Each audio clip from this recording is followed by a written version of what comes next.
নমস্কার বন্ধুরা, রুহি অফিসিয়ালে আপনাদের সবাইকে স্বাগত জানাই। আজকে আমি আপনাদের জন্য নিয়ে এসেছি ঢ্যাঁড়সের রোস্ট। আমি কড়াইতে সর্ষের তেল দিলাম, একটু বেশি করে সর্ষের তেলটা দেব।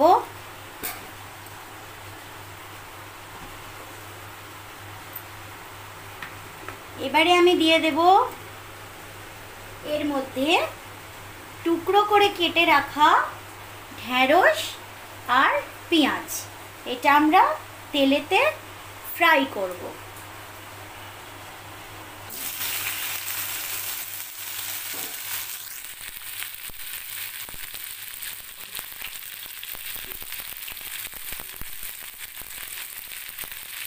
দেব এতে নুন,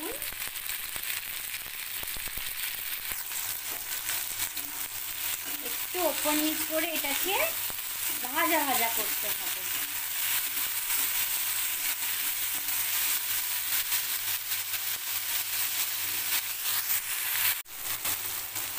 দেখুন বন্ধুরা, ঢ্যাঁড়সটা ভাজা ভাজা হয়ে গেছে।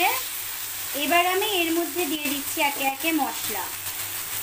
দেব লঙ্কার গুঁড়ো, হলুদ গুঁড়ো, সামান্য হলুদ গুঁড়ো, হলুদের গন্ধ ছাড়বে। দেব জিরে গুঁড়ো,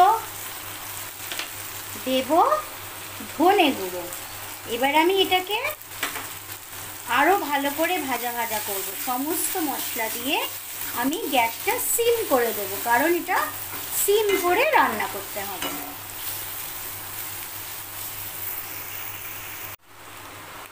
দেখুন বন্ধুরা, এটা আমার তেল ছেড়ে দিয়েছে।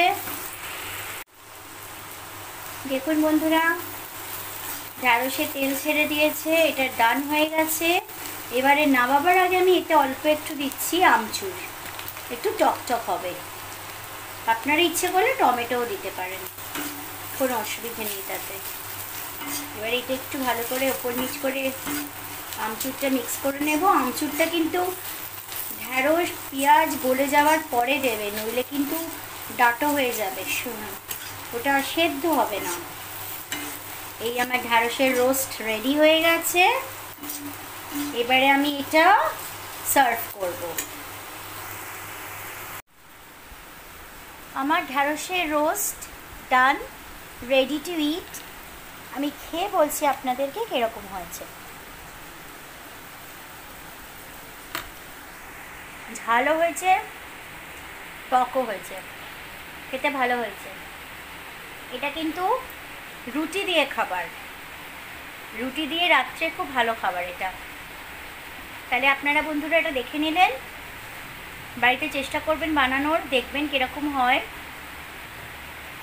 আবার বলছি, পাশে থাকবেন, সঙ্গে থাকবেন, দেখতে থাকবেন। লাইক, শেয়ার, কমেন্টস অবশ্যই করবেন, ফলো করবেন আর সাবস্ক্রাইব করবেন। আজকে তাহলে এইটুকুই বন্ধুরা, পরের দিন আবার দেখা হচ্ছে আরেকটি নতুন রান্না নিয়ে। সবাই ভালো থাকবেন, সুস্থ থাকবেন।